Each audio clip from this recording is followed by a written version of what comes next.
بسم الله الرحمن الرحيم إن الحمد لله نحمده ونستعينه ونستغفره من يهده الله فلا مضل له ومن يضلل فلا هادي له وأشهد أن لا إله إلا الله وحده لا شريك له وأشهد أن سيدنا ونبينا وحبيبنا وشفيعنا وقرة أعيننا محمدًا عبده ورسوله صلی اللہ تبارک و تعالی علیہ وعلی آلہ واصحابہ وازواجہ وذریتہ وبارک وسلم تسلیما کثیرا اما بعد فاعوذ باللہ من الشیطان الرجیم بسم اللہ الرحمن الرحیم ولو ان اہل القرى آمنوا واتقوا لفتحنا علیہم برکات من السماء والارض ولكن كذبوا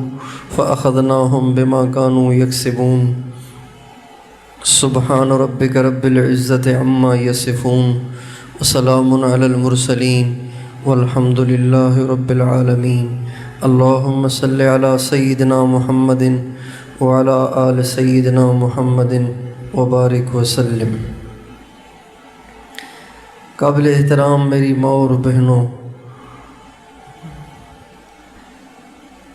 دنیا میں جتنے بھی حالات آئے اور آ رہے ہیں اور آئیں گے، خوشی کے حالات ہوں یا غم کے حالات ہوں، تونگری کے حالات ہوں یا تنگی کے حالات ہوں، محبت کے حالات ہوں یا آپس کی نفرتوں اور جھگڑوں اور لڑائیوں کے حالات ہوں، ان سب کے پیچھے اللہ کا ہاتھ ہے، اللہ کی غیبی قدرت کا ہاتھ ہے، اللہ تعالیٰ کا ارادہ شامل ہے۔ دنیا میں آج تک جو کچھ ہوا وہ اللہ کی مرضی سے ہوا، اور آج جو کچھ ہو رہا ہے وہ بھی اللہ کی مرضی سے ہو رہا ہے، اور آئندہ بھی جو کچھ ہوگا وہ اللہ کی مرضی سے ہوگا۔ دنیا میں کبھی بھی کچھ بھی کسی اور کے چاہنے سے نہیں ہوا، کسی اور کے ارادے سے نہیں ہوا، بلکہ اللہ کے ارادے سے ہوا۔ چھوٹی سی خوشی بھی آتی ہے تو اللہ کے امر سے، بڑی خوشی بھی آتی ہے تو اللہ کے امر سے، چھوٹا سا غم بھی آتا ہے تو اللہ کے امر سے۔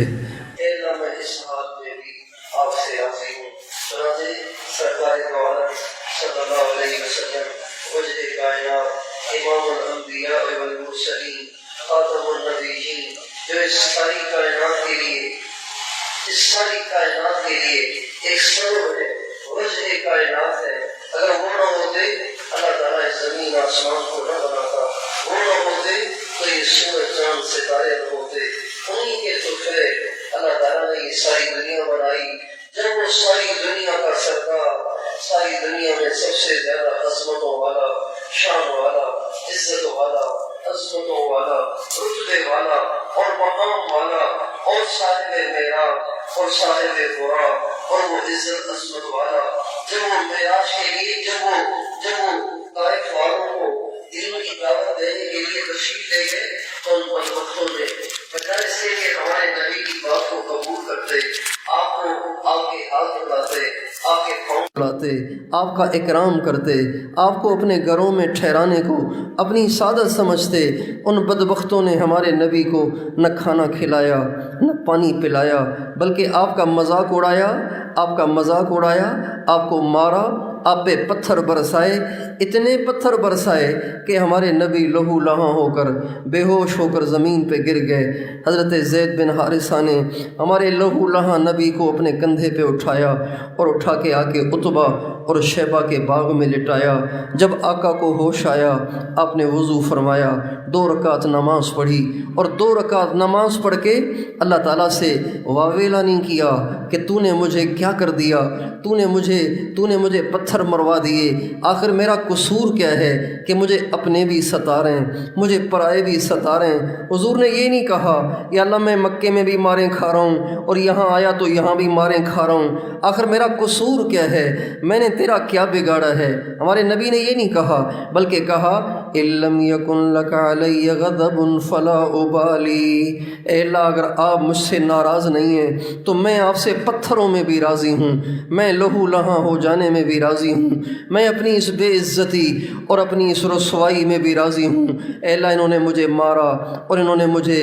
مجھے دھکے دیے، انہوں نے مجھے گالیاں دیں، انہوں نے مجھے لہو لہاں کر دیا، لیکن میں آپ سے اس حال میں بھی راضی ہوں اگر آپ مجھ سے ناراض نہیں ہیں۔ لیکن اگر آپ مجھ سے ناراض ہیں وَلَكَ الْعُتْبَى حَتَّى تَرْضَى، اگر آپ مجھ سے ناراض ہیں تو پھر میں آپ کو مناتا رہوں گا، راضی کرتا رہوں گا، زاری کرتا رہوں گا یہاں تک کہ آپ مجھ سے راضی ہو جائیں۔ میری ماں بہنوں، اللہ تعالیٰ حالات اس لیے بھیجتا ہے کہ وہ بندوں کو چیک کرتا ہے، وہ اپنے بندوں کو دیکھتا ہے کہ میرے بندے صرف مجھ سے نعمتیں ہی وصول کرنے والے ہیں، میری بندیاں صرف مجھ سے نعمتیں ہی وصول کرتی ہیں یا میری طرف سے آنے والے غموں کو بھی برداشت کرتے ہیں۔ ہمارے نبی کو اللہ تعالیٰ نے 4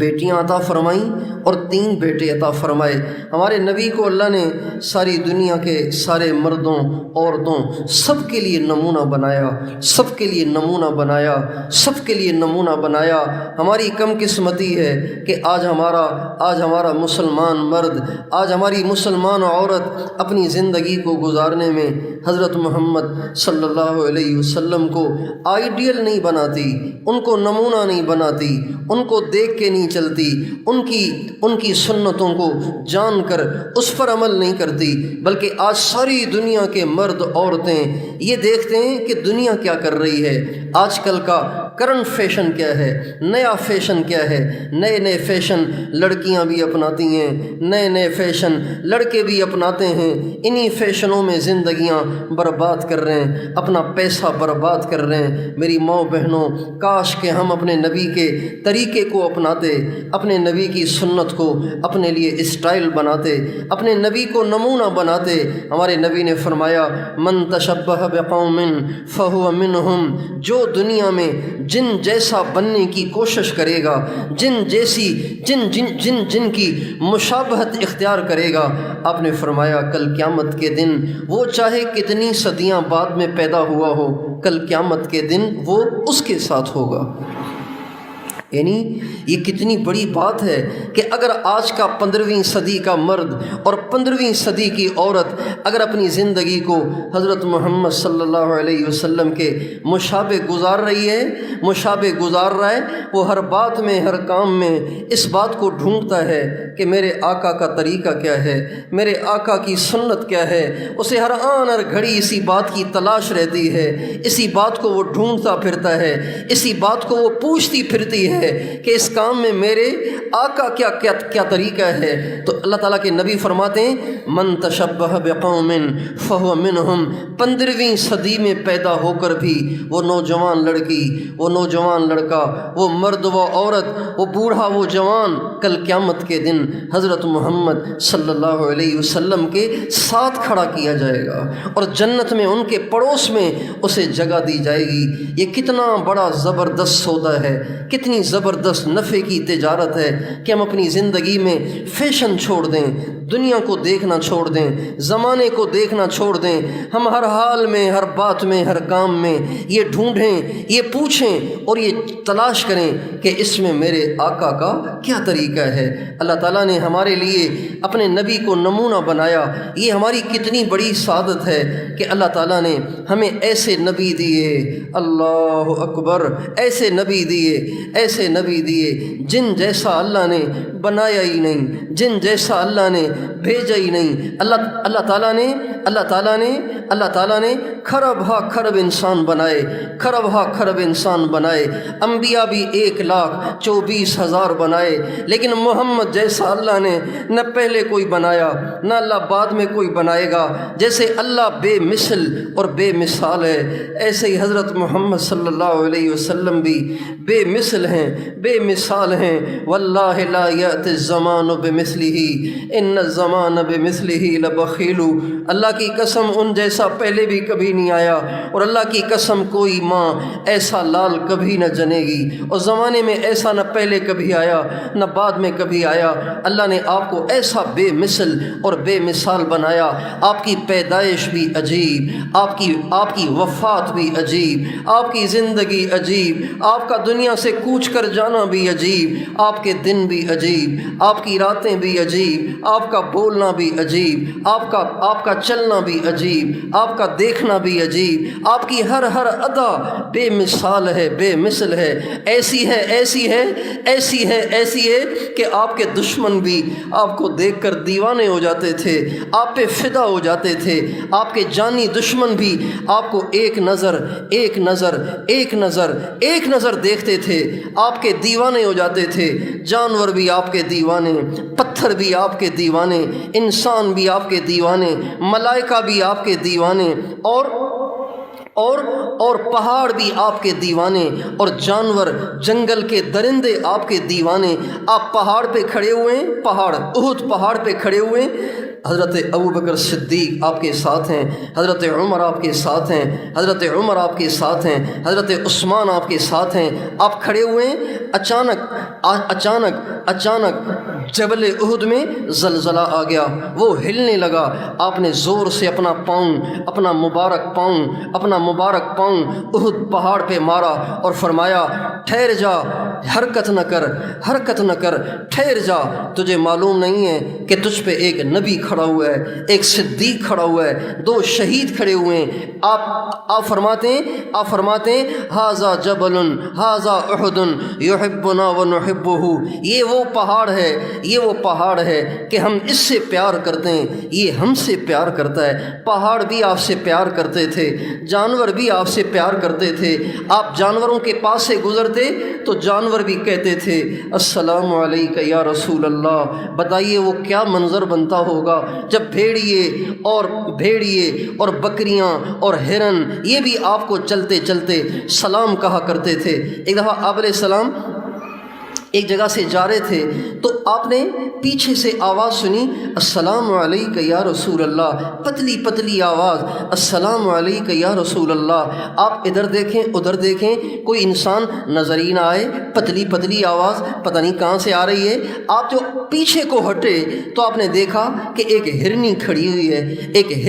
ہوئی ہے اور وہ آپ پہ بار بار سلام کی بوچھاڑ کر رہی ہے، بار بار آپ پہ سلام کر رہی ہے۔ آپ اس کے پاس چلے گئے، آپ نے فرمایا کیا بات ہے؟ کہنے لگی یا رسول اللہ میری ایک گزارش ہے، میری ایک درخواست ہے۔ اور ہاں بولو۔ کہنے لگی یا رسول اللہ آپ کا ایک صحابی یہ قریب لیٹا ہوا ہے، یہ مجھے شکار کر کے لایا ہے، یہ مجھے پکڑ کے لایا ہے، ذبح کرے گا کھائے گا، اور ابھی مجھے انہوں نے لا کے یہاں کھڑا کر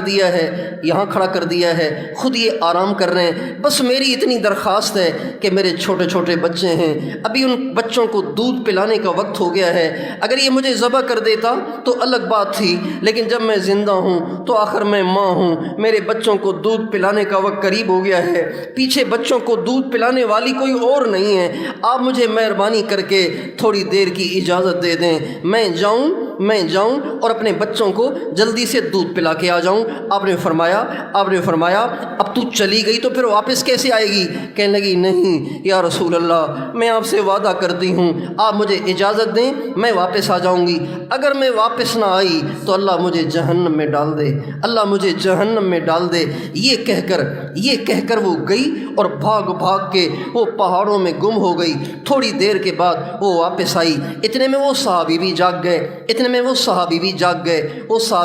گئے، کہنے یا رسول اللہ آپ کیسے تشریف لائے؟ آپ نے فرمایا یہ جو تو ہرنی شکار کر کے لایا تھا اس نے مجھے درخواست کی کہ وہ بچوں کو دودھ پلانا چاہتی ہے، اس لیے میں نے اس کو بھیج دیا اور اب وہ واپس آ رہی ہے۔ جب وہ واپس آئی تو اس نے کہا یا رسول اللہ میں آپ کی وجہ سے اس ہرنی کو آزاد کرتا ہوں، میرا تو سب کچھ آپ کے نام پہ قربان، میں اس ہرنی کو آزاد کرتا ہوں۔ جب آپ علیہ السلام کہ صحابی نے اس ہرنی کو آزاد کیا اور وہ ہرنی خوش خوش اپنے بچوں کی طرف جانے لگی، اپنے بچوں کی طرف جانے لگی تو وہ جاتے جاتے ہمارے نبی کو دعائیں دیتی چلی گئی، دعائیں دیتی چلی گئی۔ ہمارے نبی کے دیوانے جانور بھی تھے، پتھر بھی تھے، پہاڑ بھی تھے، انسان بھی تھے، جنات بھی تھے، ملائکہ بھی تھے، ساری دنیا آپ کی دیوانی تھی، ساری دنیا آپ سے محبت کرنے والی تھی۔ ہم ایسے ناقدر امتی ہیں، ہم ایسے ناقدر امتی ہیں کہ اللہ تعالیٰ نے ہمیں ایسے بے مثال نبی دیے، لیکن ہم نے زندگی کسی اور کی اپنا رکھی ہے۔ یہ بچیاں جو اپنے سروں سے جن کے دوپٹے بھی ان کے سروں سے سرکے رہتے ہیں، اور جب یہ تنگ کپڑے پہن کے باہر نکلتی ہیں، جب یہ باریک کپڑے پہن کے باہر نکلتی ہیں، جب ان کے لمبے لمبے کھلے جس سے ان کی کمر بھی نظر آ رہی ہوتی ہے، میری ماؤں بہنوں، جب یہ ہم اپنے نبی کی سنت کی اس طرح خلاف ورزیاں کرتے ہیں تو ہمارے نبی کو جب فرشتے ہماری کارگزاریاں جا کے سناتے ہوں گے، ہمارے نبی کا ہم سے کتنا دل دکھتا ہوگا، کتنا دل دکھتا ہوگا، کتنا دل دکھتا ہوگا۔ اللہ تعالیٰ نے ہمارے نبی کو ہمارے لیے نمونہ بنایا، ہمارے نبی کے طریقے کو ہمارے لیے نمونہ بنایا، ہمیں ہر آن ہر گھڑی، ہر حال میں، ہر کام میں، ہر بات میں یہ دیکھنا ہے کہ میرے نبی کا طریقہ کیا ہے۔ ہمارے علاقے کی، ہمارے خاندان کی، ہمارے علاقے کی، ہمارے شہر محلے کی، ہمارے ملک کی ساری امت کی عورتیں جب اپنی بچیوں کی شادیاں کرتی ہیں، اپنے بچوں کی شادیاں کرتی ہیں، تو ان کو یہ فکر نہیں ہوتی کہیں کوئی سنت نہ ٹوٹ جائے، کہیں کوئی نبی کا طریقہ نہ چھوٹ جائے، کہیں اللہ رسول نہ ناراض ہو جائے۔ ان کو اس بات کی فکر نہیں ہوتی، ان کو اس بات کی فکر ہوتی ہے کہیں کوئی رشتہ دار نہ روٹھ جائے، کہیں کھانا نہ کم پڑ جائے، کہیں کوئی رسم نہ چھوٹ جائے۔ اگر رسم چھوٹ گئی تو لوگ باتیں بنائیں گے، ارے میری بہن آپ لوگوں کی باتوں سے اتنا ڈر رہی ہیں، گھبرا رہی ہیں، کانپ رہی ہیں، کاش کہ آپ کو کل قیامت کے دن نبی کے سامنے شرمندگی کی فکر ہوتی، نبی کے سامنے رسوائی کی فکر ہوتی کہ ہائے اگر آج مجھ سے سنت چھوٹ گئی، اگر آج مجھ سے نبی کے طریقے کی خلاف ورزی ہو گئی تو کل قیامت کے دن اللہ کو میں کیا منہ دکھاؤں گی، اللہ کے نبی کو کیا منہ دکھاؤں گی۔ یہ دنیا ہمیشہ کی جگہ نہیں ہے، یہ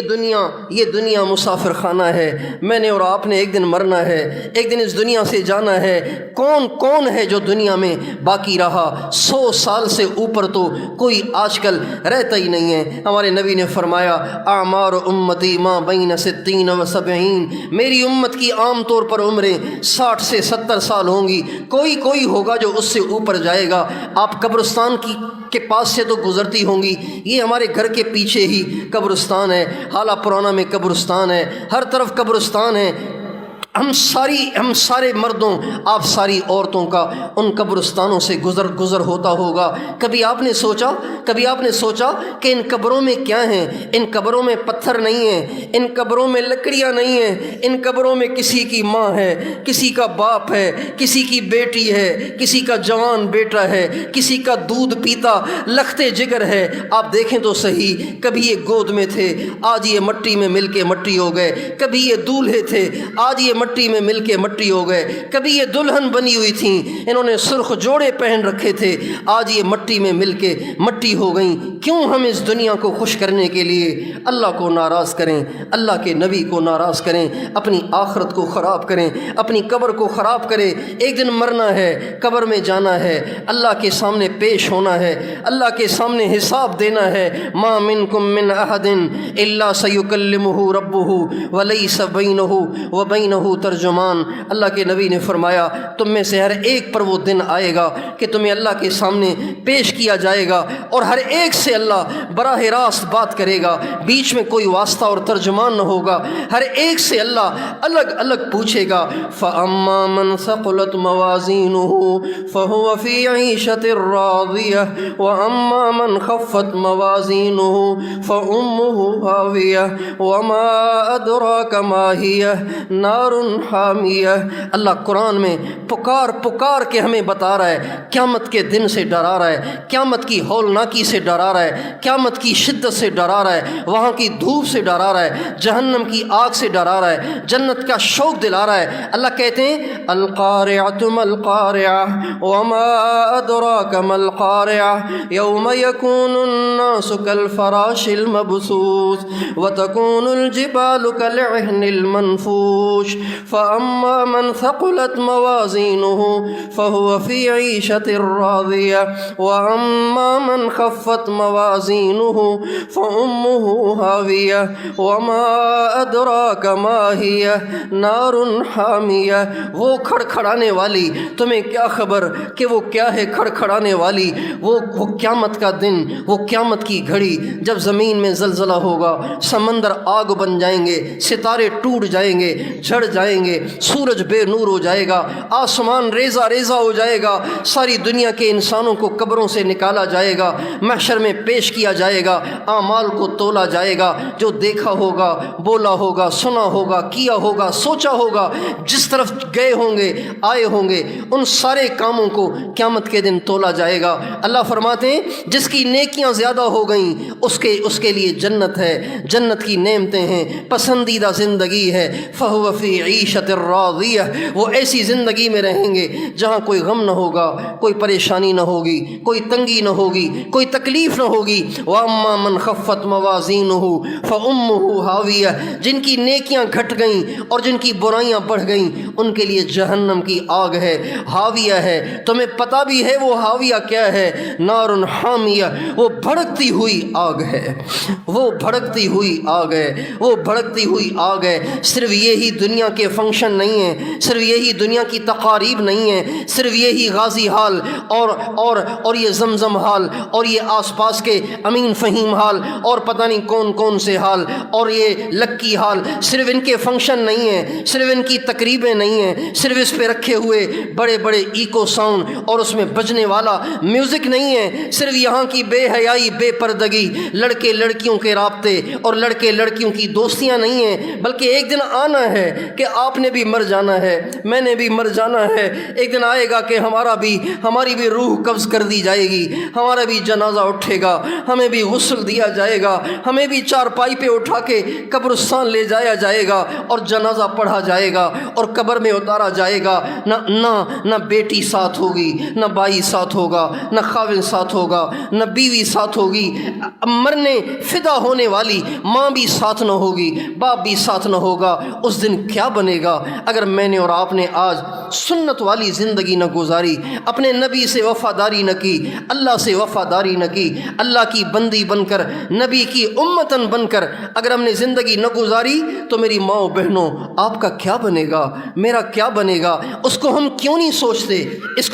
سوچتے کہ ہم مسلمان ہیں، ہم ہندو نہیں ہیں، ہم کرسچن نہیں ہیں، ہم کولی نہیں ہیں، ہم بھیل نہیں ہیں، ہم مینگواڑ نہیں ہیں، ہم باگڑی نہیں ہیں، ہم بنیے نہیں ہیں، ہم حضرت محمد صلی اللہ علیہ وسلم کے امتی مسلمان ہیں۔ لہٰذا ہمیں ہر کام میں یہ دیکھنا ہے کہ میرے نبی کا کیا طریقہ ہے، میرے نبی کا کیا طریقہ ہے، میرے نبی کی کیا سنت ہے۔ اللہ آپ کو یہ جنون دے دے، اللہ آپ کو یہ مزہ چکھا دے، اللہ آپ کو یہ چاشنی چکھا دے کہ ہر بات میں، ہر کام میں ہمیں سنت کی تلاش رہے۔ میرے آقا کا کیا طریقہ ہے؟ نوجوان بچی کے سر سے دوپٹہ سرک رہا ہے، اسے ہوش نہیں ہے کہ میرے نبی کا طریقہ کیا ہے، میرے نبی کا طریقہ کیا ہے۔ نوجوان بچیاں پرفیوم لگا کر گلیوں سے گزر رہی ہیں اور بازاروں سے گزر رہی ہیں اور ان کی خوشبوئیں پھوٹ رہی ہیں اور غیر محرموں کے دلوں کو مائل کر رہی ہیں۔ ان نوجوان بچیوں کو پتہ نہیں ہے کہ یہاں نبی کا طریقہ کیا ہے، ہمارے نبی کا کیا فرمان ہے، ہمارے نبی نے کیا فرمایا۔ ان عورتوں پہ ہمارے نبی نے لعنت فرمائی ہے جو اوروں کو مائل کرتی ہیں، جو ایسے ایکشن دکھاتی ہیں، ایسی چال چلتی ہیں، ایسے برقعے پہنتی ہیں، ایسی چادریں اوڑھتی ہیں، ایسے کپڑے پہنتی ہیں، ایسی پرفیومیں لگاتی ہیں کہ جن کی طرف غیر محرم مردوں کے دل مائل ہوتے ہیں۔ ایسی عورتوں پہ ہمارے نبی نے لعنت فرمائی ہے، لعنت فرمائی ہے۔ ہمارے نبی کو اللہ نے 4 بیٹیاں دیں، اور 3 بیٹے دیے۔ میں اپنے اصل عنوان کی طرف آ رہا ہوں۔ ہمارے نبی کو اللہ نے 4 بیٹیاں دیں اور 3 بیٹے دیے۔ اللہ اکبر۔ آپ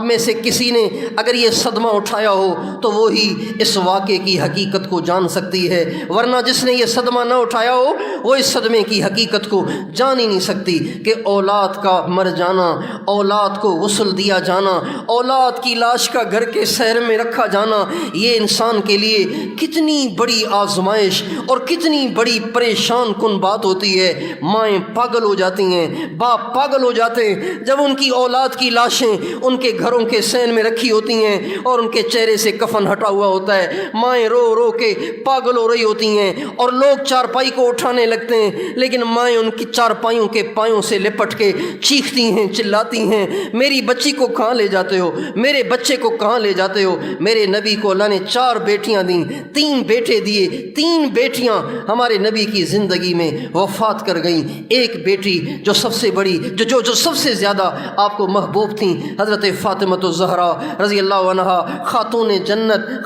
جنت، ان کو اللہ نے اتنی زندگی دی کہ انہوں نے حضور کے انتقال کو دیکھا۔ اللہ نے 3 بیٹے دیے، حضرت قاسم، حضرت عبداللہ، حضرت ابراہیم۔ یہ تینوں بیٹے ہمارے نبی کی زندگی میں فوت ہوئے۔ ہمارے نبی نے اپنے ہاتھوں سے ان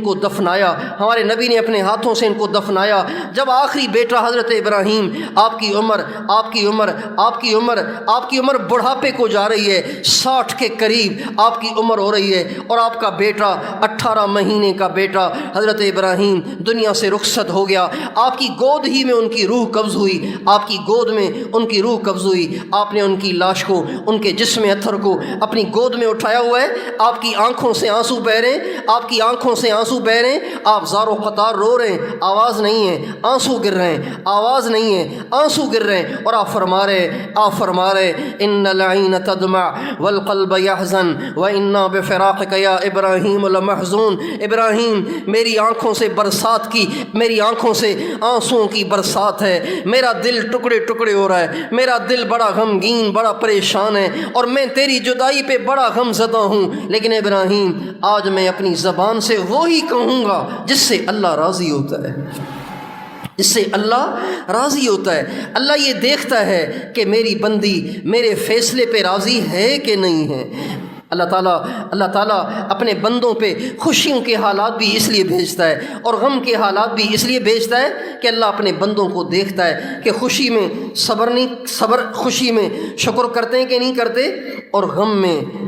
صبر کرتے ہیں کہ نہیں کرتے۔ اللہ تعالیٰ ہمیں ایسی زندگی گزارنے کی توفیق دے کہ ہم خوشیوں میں شکر کریں اور غمیوں میں صبر کریں۔ ابھی کل کی بات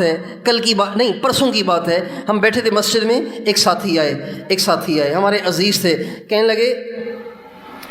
لگے کہ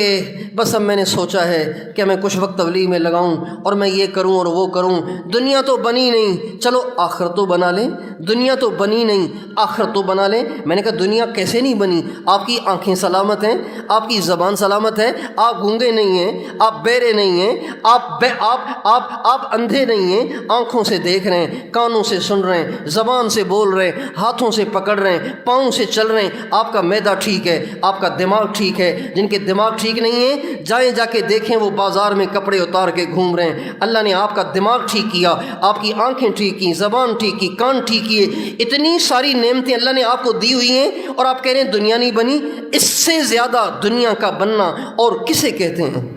کیا گاڑی کے مل جانے کو ہم دنیا بننا کہتے ہیں؟ کیا بڑے بنگلے میں رہنے کو ہم دنیا بننا کہتے ہیں؟ بڑے بنگلے میں آپ رہیں لیکن آپ کے پاس بینائی نہ ہو تو یہ بنگلے کا آپ اچار ڈالیں گے؟ اگر آپ بڑے بنگلے میں رہیں اور آپ کو کانوں سے سنائی نہ دیتا ہو تو بتاؤ اس بنگلے کا اچار ڈالو گے؟ اگر پاؤں سے چل نہ پاؤ، ہاتھوں سے پکڑ نہ پاؤ، معدہ کام نہ کرے، کھانا نہ کھایا جائے، پانی نہ پیا جائے، پیشاب نہ نکلے، پاخانہ نہ نکلے، اور آپ بڑے بنگلے میں رہتے ہیں، 10 کروڑ کے بنگلے میں رہتے ہیں، 50 کروڑ کے بنگلے میں رہتے ہیں، 1.5 کروڑ کی گاڑی میں سفر کرتے ہیں، آپ ان چیزوں کا اچار ڈالیں گے؟ اگر آپ سے کھانا ہی نہیں کھایا جاتا، دنیا کا بننا یہ نہیں ہے، دنیا کا بننا یہ نہیں ہے کہ ہمارے پاس پیسہ بہت ہو، بنگلہ بڑا ہو، گاڑی بڑی ہو۔ اللہ نے آنکھیں دی ہیں، یہ اس کی مہربانی ہے، وہ اندھا کر دیتا ہم کیا کرتے؟ اللہ نے زبان دی ہے، اگر وہ گونگا کر دیتا ہم کیا کر لیتے؟ میری ماؤں بہنوں، ہمیں ہر آن ہر گھڑی یہ دیکھنا ہے کہ میرے آقا کا کیا طریقہ ہے۔ غم آئے تو بھی حضور کا طریقہ، خوشی آئے تو بھی حضور کا طریقہ۔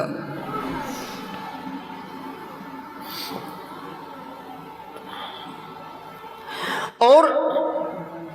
مسلمان مرد مسلمان عورت کے ذمے، مسلمان عورت اور مسلمان مرد کے ذمے اللہ نے کچھ باتیں لگائی ہیں جس کا کرنا اس کے لیے ضروری ہے، اور وہ اللہ کا قرض بنتا ہے، وہ اللہ کا قرض بنتا ہے۔ ان میں سے سب سے بڑی چیز وہ 5 وقت کی نماز ہے۔ 5 وقت کی نماز پڑھنا، 5 وقت کی نماز پڑھنا یہ ہر مسلمان مرد اور عورت کی ذمہ داری ہے۔ نماز وہ ذمہ داری ہے، نماز وہ اللہ کا قرضہ ہے جو نہ بیماری میں معاف ہے، نہ سفر میں معاف ہے، نہ غم میں معاف ہے، نہ شادیوں میں معاف ہے، نہ غمیوں میں معاف ہے۔ ہمارے یہاں گھر میں کوئی مر جائے تو بھی نمازیں غائب، شادیاں ہوں تو بھی نمازیں غائب، اور دلہن بیچاری کی تو نمازیں ہوتی ہی نہیں ہیں۔ ظہر کے بعد اس کو بیوٹی پارلر لے گئے، ظہر کے بعد اس کو بیوٹی پارلر لے گئے، ظہر سے پہلے سہیلیوں کے ساتھ اس کی گپیں چلتی رہیں، ظہر کی نماز گئی، اب چلے گی بیوٹی پارلر۔ 6 گھنٹے اس کے چہرے پہ میک اپ سجایا گیا، اور اس کے بعد وہ آئی، نہ عصر نہ مغرب نہ عشاء، رات کو نماز پڑھے تو میک اپ خراب ہوگا۔ یوں کرتے کرتے 24 گھنٹے کی 5 نمازیں دلہن کی برباد ہو جاتی ہیں۔ بتائیے، جو اللہ کے 5 حکموں کو ٹھکرا کے کسی نئے گھر جا رہی ہے، اس کا گھر آباد ہوگا۔ شادی کارڈ تقسیم کرتے ہیں نا، شادی کارڈ تقسیم کرتے ہیں تو اوپر بڑے حروف کے ساتھ لکھا ہوتا ہے شادی خانہ آبادی، شادی خانہ آبادی۔ لوگ سمجھتے ہیں خانہ آبادی، شادی میں گھر آباد تب ہوتے ہیں جب بچیوں کو بڑے بڑے جہیز دیے جائیں، اچھے سے فرنیچر دیے جائیں، بہت سارا سونا دیا جائے، بہت سارے کپڑے دیے جائیں، بہت سارے جوتے دیے جائیں، بہت سارے ڈنر سیٹ دیے جائیں۔ لوگ سمجھتے ہیں کہ بچیوں کے گھروں کی آبادی ڈنر سیٹوں سے ہے، اچھے فرنیچروں سے ہے، زیادہ سونے سے ہے، اور اچھے کپڑوں سے ہے، اچھے سینڈلوں سے ہے۔ میری بہن اور میری ماں، آپ کی بچی کے گھر کی آبادی سینڈلوں سے نہیں ہے، آپ کی بچی کی گھر کی آبادی کپڑوں سے نہیں ہے، فرنیچروں سے نہیں ہے۔ آپ کی بچی کی گھر کی آبادی، آپ کی بچی کے گھر کی آبادی وہ نماز سے ہے، ذکر سے ہے، تلاوت سے ہے، تقوی سے ہے، اچھے اخلاق سے ہے، بردباری سے ہے، برداشت سے ہے۔ اگر آپ کی بچی بردبار ہے، آپ کی بچی خدمت گزار ہے، آپ کی بچی پرہیزگار ہے، آپ کی بچی پکی نمازن ہے، اس کے دل میں اللہ اور اس کے نبی کی محبت ہے، اللہ پاک کی قسم اللہ اس کے گھر کو ضرور بنائے گا، اللہ پاک اس کے گھر کو ضرور آباد کرے گا۔ لیکن آپ نے اس کو دنیا جہاں کا سامان دے دیا، لیکن آپ نے ایسے بیوٹی پارلر بھیجا کہ اس کی 4 نمازیں قربان ہو گئیں، جبکہ نبی پاک علیہ السلام نے فرمایا من فاتتہ صلاۃ فکأنما وطر اہلہ ومالہ، جس کی ایک نماز قضا ہو گئی، یوں سمجھو گویا اس کے گھر، اس کی بیوی، اس کے بچے، اس کا مال، اس کا دولت، اس کا گھر سب ڈاکو اٹھا کر لے گئے۔ ایک نماز کے قضا ہو جانے سے اتنا بڑا نقصان ہوتا ہے، اتنا بڑا نقصان ہوتا ہے، بڑا دل دکھتا ہے، بڑا دل پریشان ہوتا ہے۔ اس بچی کا سسرال کے گھر میں کیا بنے گا جو 5 نمازیں برباد کر کے اپنے دولہے کے گھر جا رہی ہے؟ اس کا کیا بنے گا؟ اس کا گھر کیسے آباد ہوگا؟ اس لیے ہم مسلمان ہیں، ہمیں یہ دیکھنا ہوگا کہ میرے نبی کا طریقہ کیا ہے۔ نماز اللہ پاک کا سب سے بڑا فریضہ، اتنا بڑا فریضہ کہ جب ہمارے نبی دنیا سے جا رہے ہیں تو دنیا سے جاتے جاتے سب سے آخری بات سب سے آخری بات جو ہمارے نبی فرما رہے ہیں الصلاۃ الصلاۃ الصلاۃ الصلاۃ، نماز نماز نماز نماز، یہ کہتے کہتے آپ دنیا سے جا رہے ہیں، یعنی یہ کہتے کہتے جا رہے ہیں نماز کا خیال کرنا، نماز کو ضائع نہ کرنا، نماز کو برباد نہ کرنا، نماز کو چھوڑ نہ دینا، یہ کہتے کہتے آپ دنیا سے رخصت ہو گئے۔ آج نبی کی محبت میں میلاد منانے والی آپ کو ہزاروں ملیں گی، لاکھوں ملیں گی، کروڑوں ملیں گی۔ آپ کو حضور کی محبت میں جشن منانے والی کروڑوں ملیں گی، ہزاروں گھروں میں حضور کی ولادت کا جشن منایا جا رہا ہوگا، لیکن ایسے گھر آپ کو شاید ڈھونڈنے سے بھی نہ ملیں جن گھروں میں کوئی نماز قضا نہیں ہوتی، کسی کی نماز قضا نہیں ہوتی، اس لیے کہ آقا کی آخری وصیت ہی نماز کی ہے، ہمارے آقا کی آخری وصیت ہی نماز کی ہے، ہمارے آقا کی آخری وصیت ہی نماز کی ہے۔ جن گھروں میں اذان ہوتے ہی کھلبلی مچ جاتی ہے اور وہ سب کے سب وضو کر کے مصلی پہ کھڑے ہو جاتے ہیں، مرد مسجدوں میں چلے جاتے ہیں، بچے گھروں میں نماز پڑھتے ہیں، بچیاں گھروں میں نماز پڑھتی ہیں، عورتیں مصلی بچھا لیتی ہیں، جن گھروں میں اذان ہوتے ہی یہ نظام قائم ہو جاتا ہے، یہ منظر قائم ہو جاتا ہے، خدائے پاک کی قسم یہ حضور کے عاشق ہیں، یہ عاشق رسول ہیں، یہ حضور سے محبت کرنے والے ہیں، چاہے یہ نام کا جشن نہ بھی منائیں، چاہے یہ نام کا میلاد نہ بھی منائیں، چاہے یہ محفلیں قائم نہ بھی کریں، یہ حضور کے عاشق ہیں، اس لیے کہ حضور کی آخری وصیت نماز کی تھی اور یہ سب کے سب نماز کا اہتمام کر رہے ہیں۔ جن گھروں میں حضور کی سنت کی تابعداری ہو رہی ہے، ان کی شادیاں بھی سنت کے مطابق، ان کی غمیاں بھی سنت کے مطابق، ان کے لباس بھی سنت کے مطابق، ان کی عورتیں باپرد ہیں، ان کے نوجوان پرہیزگار ہیں، ان کی مائیں قرآن کی عاشقاں ہیں، ان کی ماؤں کے ہاتھوں میں تسبیحاں ہیں، وہ درود پڑھتی رہتی ہیں، ذکر کرتی رہتی ہیں، ان کی زبان ان کے کنٹرول میں ہے، وہ بد دعائیں نہیں دیتی، وہ گالیاں نہیں دیتی، وہ لان تان نہیں کرتی، وہ غیبتیں نہیں کرتی۔ اللہ کی قسم وہ جشن منائیں نہ منائیں، یہ عاشق رسول ہیں، اس لیے کہ ان کی زندگیوں میں حضور کے طریقے آئے ہوئے ہیں، حضور اکرم صلی اللہ علیہ وسلم کے طریقے آئے ہوئے ہیں۔ اس لیے آپ ساری بہنیں آج یہ طے کر کے جاؤ، کچھ بھی ہو جائے نماز نہیں چھوڑیں گی۔ مسجد کی اذان کی آواز کان میں پڑے تو آواز پڑتے ہی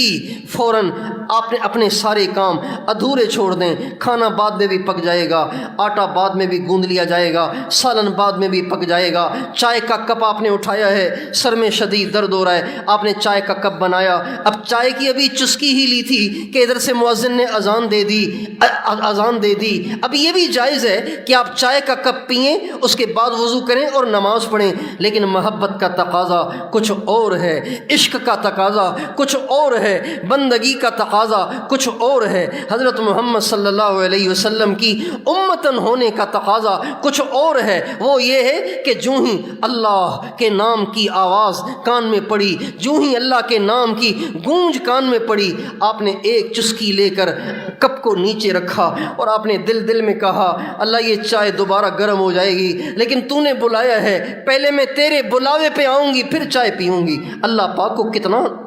اللہ پاک کتنے خوش ہوں گے، کتنے راضی ہوں گے۔ اس لیے یہ ساری آئی ہوئی بہنیں آج یہ طے کر کے جاؤ، اذان کے بعد آپ بے قرار ہو جائیں، بے چین ہو جائیں، نماز پڑھنے کے لیے اپنے گھروں میں قرآن پاک کی تلاوت کا ماحول بناؤ۔ روزانہ ہمارے گھروں میں صبح سویرے قرآن کی تلاوت ہوا کرتی تھی۔ ہائے اس زمانے کو یاد کر کے دل بڑا روتا ہے اور دل بڑا غمگین ہوتا ہے۔ وہ کیا زمانہ تھا، آج سے 30 سال پہلے، 35 سال پہلے، 40 سال پہلے، وہ کیا زمانہ تھا۔ ہماری مائیں صبح سویرے بڑے بڑے قرآن ہاتھوں میں لیے غلاف میں لپٹے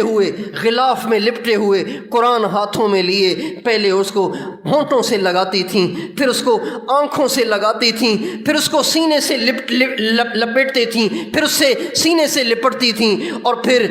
قرآن کو ادب سے کھولتی تھیں اور جھوم جھوم کے روزانہ صبح سویرے اس کو پڑھتی تھیں۔ مردوں کا بھی یہ حال تھا، عورتوں کا بھی یہ حال تھا، بچوں کو بھی وہ اس کا عادی بناتی تھیں۔ آج عورتیں بھی اس سے غافل ہو گئیں، مرد بھی اس سے غافل ہو گئے، بچے بھی اس سے غافل ہو گئے۔ موبائل نے ہمیں قرآن سے غافل کر دیا، نماز سے غافل کر دیا، اللہ کے ذکر سے غافل کر دیا، اللہ سے غافل کر دیا۔ موبائل نے کتنی با پرد بچیوں کو بے پرد بنا دیا، موبائل نے کتنے پارسا پرہیزگار نوجوانوں کے تقوی اور پارسائی کی دھجیاں اڑا دیں، اور کتنی عورتیں جنہوں نے کبھی اپنی نگاہوں سے حرام نہیں دیکھا تھا وہ حرام میں مبتلا ہو گئیں۔ یہ موبائل نے ہمارا اتنا بڑا نقصان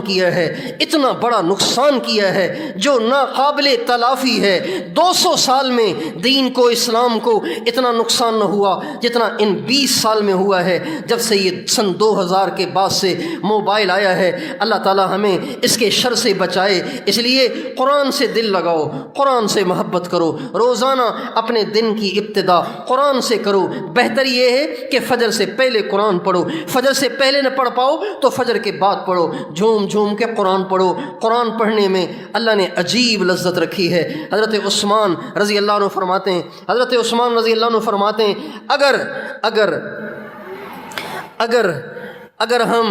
اگر ہماری نگاہیں حرام سے پاک ہوں تو کبھی بھی ہمارا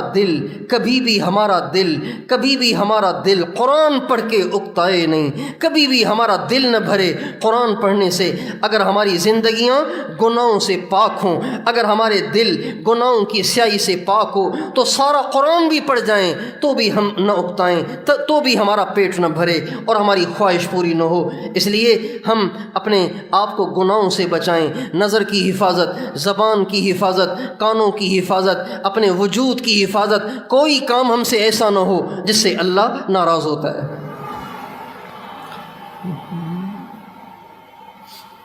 موبائل کی وجہ سے گناہوں کی بہتات ہو گئی ہے، اور یہی گناہ ہیں جو سبب ہیں ساری دنیا میں پریشانیوں کے آنے کا۔ یہ جو مہنگائی بڑھ رہی ہے، آپ مانے نہ مانے، اس مہنگائی کے پیچھے عورتوں کی بے پردگی ہے اور مردوں کی بے حیائی ہے، نمازوں کی سستی ہے، نافرمانی کا ارتکاب ہے، اللہ کی نافرمانیوں کا ارتکاب ہے۔ اس مہنگائی کے پیچھے اللہ کی نافرمانیاں ہیں۔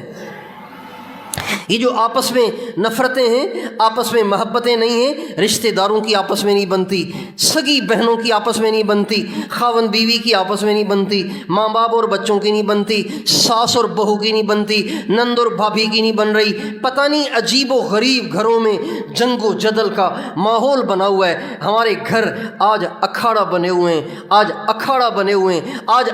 بنے ہوئے ہیں۔ اکھاڑا اس جگہ کو کہتے ہیں جہاں کشتی ہوتی ہو، دو پہلوان کشتیاں لڑتے ہیں نا، اس کو اکھاڑا کہتے ہیں۔ آج ہمارے گھر اکھاڑے بن گئے، جنگ و جدل بن گئے، مارکا بن گئے، میدان جنگ بن گئے۔ نہ کسی کو کسی کی شکل اچھی نہیں لگتی، نفسا نفسی کا دور ہے۔ اس کے پیچھے کچھ اور نہیں ہے، اس کے پیچھے کسی کے تعویذ نہیں ہے، اس کے پیچھے کسی کا جادو نہیں ہے، اس کے پیچھے کسی کی پڑھائی نہیں ہے، اس کے پیچھے ہماری اور آپ کی نافرمانیاں ہیں۔ ہزاروں لوگوں کو سنتے ہیں یہ کہتے ہوئے بچوں کے رشتے نہیں ہو رہے، پتہ نہیں کس نے بندش کر دی ہے۔ گھر میں کسی کو کسی کی شکل اچھی نہیں لگتی، پتہ نہیں کس نے ہمیں کیا پڑھ کے پلا دیا ہے، پتہ نہیں کس نے ہمارے گھر میں تعویذ دفن کر دیے ہیں۔ میری ماؤں بہنوں، اس کے پیچھے تعویذ نہیں ہے، اس کے پیچھے بندش نہیں ہے، اس کے پیچھے سحر جادو نہیں ہے، اس کے پیچھے ہماری نافرمانیاں ہیں، اس کے پیچھے ہماری نافرمانیاں ہیں۔ اللہ تعالیٰ قرآن پاک میں فرماتے ہیں وَإِن يَمْسَسْكَ اللَّهُ بِضُرٍّ فَلَا كَاشِفَ، نفع نقصان کا مالک تو اللہ ہے، نفع نقصان کا مالک تو اللہ ہے۔ اس لیے نمازوں کا اہتمام، قرآن پاک کی تلاوت کا اہتمام۔ بہت سے لوگ کہتے ہیں ہمارے گھر میں جنات ہیں، رات کو ہم ڈرتے ہیں اور یہ ہوتا ہے اور وہ ہوتا ہے، پیسے چوری ہو جاتے ہیں اور کپڑے کٹ جاتے ہیں اور پتہ نہیں کیا کیا عجیب و غریب کارگزاریاں سناتے ہیں۔ یہ ساری باتیں ہوتی ہیں، ہو سکتی ہیں۔ جن گھروں میں سورہ بقرہ پڑھی جاتی ہے اس گھر میں جن اور شیطان ٹھہر ہی نہیں سکتا۔ ہمارے نبی نے فرمایا جس گھر میں سورہ بقرہ پڑھی جائے، جس گھر میں سورہ بقرہ پڑھی جائے، جس گھر میں سورہ بقرہ پڑھی جائے اس میں شیطان ٹھہر ہی نہیں سکتا۔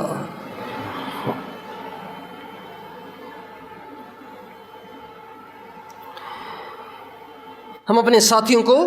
حفاظت کے لیے کچھ اعمال بتاتے ہیں، نظر سے بچنے کے لیے، جادو سے بچنے کے لیے، شیطان کے اثر سے بچنے کے لیے۔ 5 نمازیں ہیں نا، 5 نمازیں، ہر نماز کے بعد اپنی جگہ سے اٹھنے سے پہلے آیت الکرسی اور آخری 3 کل، قل اللہ احد، قل اعوذ برب الفلق، قل اعوذ برب الناس، یہ تین کل اور وہ آیت الکرسی پڑھ کر اپنے اوپر دم کر لیں۔ فجر مغرب کے بعد 3 دفعہ، باقی نمازوں کے بعد 1 دفعہ، اور یہی عمل بستر پر جا کر بھی 3 دفعہ کریں۔ یہ کر لیں اور پھر ریلیکس ہو جائیں، اللہ آپ کی حفاظت کرے گا، اللہ آپ کی حفاظت کرے گا۔ اس لیے ہم اپنے گھروں میں قرآن پاک کی تلاوت کا اہتمام۔ اچھا، عورتیں جن دنوں میں نماز نہیں پڑھتی نا، عورتیں جن دنوں میں نماز نہیں پڑھتی ان دنوں میں وہ بے فکر ہو جاتی ہیں، نماز تو ویسے ہی نہیں پڑھنی، لہٰذا ویسے ہی ناپاک ہوتی ہیں اور پھر وہ سارا دن سوتی رہتی ہیں۔ فجر کے وقت بھی سو رہی ہیں، ظہر میں بھی سو رہی ہیں، عصر میں گپیں لگا رہی ہیں، مغرب میں گپیں لگا رہی ہیں اور عشاء میں گپیں لگا رہی ہیں اور یوں ہی وقت گزار رہی ہیں۔ اس کے کئی نقصان ہوتے ہیں۔ ایک نقصان اس کا یہ ہوتا ہے کہ شیاطین کو ان کو تنگ کرنے کی ہمت ہو جاتی ہے، شیاطین کو ان کو تنگ کرنے کی ہمت ہو جاتی ہے، ان کو پریشان کرنے کی ہمت ہو جاتی ہے۔ دوسرا نقصان یہ ہوتا ہے کہ چھوٹے چھوٹے بچے جو اپنی ماؤں کو دیکھتے ہیں، اپنی بہنوں کو دیکھتے ہیں، اپنی خالوں کو دیکھتے ہیں، اپنی بڑی بہنوں کو دیکھتے ہیں، وہ دیکھتے ہیں کہ میری خالہ، میری امی، میری پھوپھی، میری بہن کبھی نماز پڑھتی ہے، کبھی نہیں پڑھتی، اس کو کیا پتہ کہ یہ کیوں نہیں نماز پڑھتی، لہٰذا بچپن ہی سے اس کے دل میں نماز کی بے اہمیت ہی پیدا ہو جاتی ہے۔ اس لیے ہمارے مشائخ کہتے ہیں عورتیں جن دنوں میں نماز نہیں بھی پڑھتیں ان دنوں میں بھی ان کو اذان سن کر وضو کر کے مصلی پہ بیٹھنا چاہیے اور نماز نہ پڑھیں، لیکن سبحان اللہ، الحمدللہ، لا الہ الا اللہ، اللہ اکبر، یہ تو کر سکتی ہیں نا۔ ایک تسبیح پڑھ لیں اور پھر اس کے بعد 3 کل آیت الکرسی پڑھ کے اپنے اوپر دم کر لیں۔ عام طور پر عورتوں کے ساتھ نظر کے، بندش کے، جادو کے، شیاطین کے، جنات کے سارے مسائل اس وقت پیش آتے ہیں جب وہ ناپاک ہوتی ہیں اور وہ پھر اپنے باوضو رہنے اور اعمال کا اہتمام بھی نہیں کرتی۔ اس لیے آپ ساری بہنوں، بچیوں، ماؤں سے درخواست ہے ان ایام میں بھی اذان سن کر اپنی وہ نمازوں والی عادت کو چھوڑو نہیں، ورنہ آپ نماز کا اہتمام والی اپنی طبیعت کو بنا ہی نہیں پائیں گی۔ اس لیے اذان سنی، فوراً وضو کیا، آ کے مصلی پہ بیٹھ گئیں، ساری تسبیح نہ پڑھیں، چلو 15-20 دفعہ پڑھ لیں، تیسرا کلمہ اور اس کے بعد 3 کل آیت الکرسی پڑھ کر اپنے اوپر دم کر لیں اور اپنا مصلی لپیٹ لیں۔ حفاظت ہی حفاظت ہوگی۔ اس کو کر کے دیکھیں، آپ ساری زندگی دعائیں دیتی رہیں گی۔ اس کا اہتمام کریں، کسی کی غیبت نہ کریں، کسی کی برائی اپنی زبان پہ نہ لائیں، جس کو سندھی میں گلہ کہتے ہیں، کسی کا گلہ نہ کریں۔ بچوں کو بد دعائیں نہ دیں، لان تان نہ کریں، بردباری اور برداشت کے ساتھ اپنے گھر کی زندگی گزاریں۔ اپنی بہو پہ غصہ آئے اسے پئیں، اپنی ساس پہ غصہ آئے اسے پئیں۔ ہمارے گھروں میں قدردانی نہیں رہی۔ ایک بچی کی شادی ہوتی ہے، وہ اپنے سسرال کے گھر میں آتی ہے، ساس دوربین لے کے بیٹھ جاتی ہے، کہیں اس سے کوئی خامی ملے اور میں اس کو ننگا کروں۔ یہ ہر گھر کا حال ہے۔ یقین جانیے یہ حالات سن سن کے رونگٹے کھڑے ہو جاتے ہیں۔ اس بچی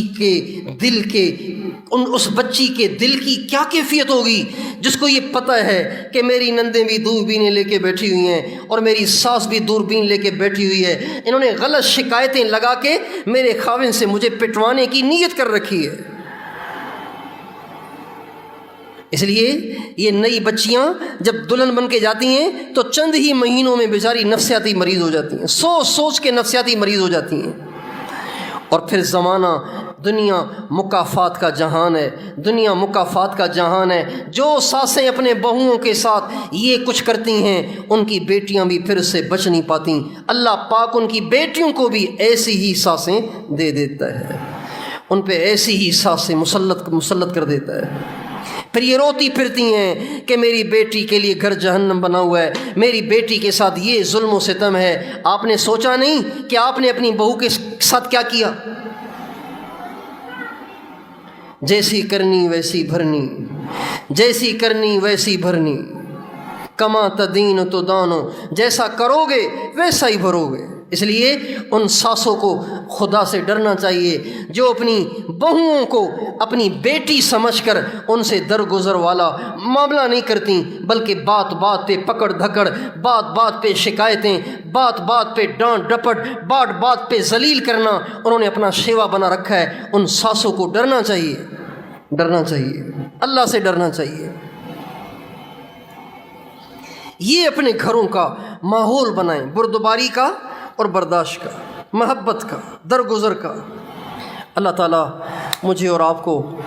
دین کے مطابق زندگی گزارنے کی توفیق عطا فرمائے، اپنی محبت، اپنے نبی کی سچی محبت عطا فرمائے، اور نمازوں کا اہتمام، قرآن پاک کی تلاوت کا اہتمام اور درود پاک کا اہتمام اور ذکر و تلاوت کا اہتمام عطا فرمائے۔ آخری گزارش یہ کہ آپ ساری بہنوں سے ایک درخواست ہے، ایک عجیب عمل ہے جس کا نفع ہم نے خود دیکھا، اس لیے آپ کو بھی عرض کر رہے ہیں۔ وہ یہ ہے کہ اگر آپ گھر کے سارے افراد، مرد، عورتیں، بچے، سارے روزانہ اپنے گھروں میں 10 منٹ کے لیے، 15 منٹ کے لیے، 20 منٹ کے لیے، آدھے گھنٹے کے لیے، جتنا آپ سہولت سے کر سکیں،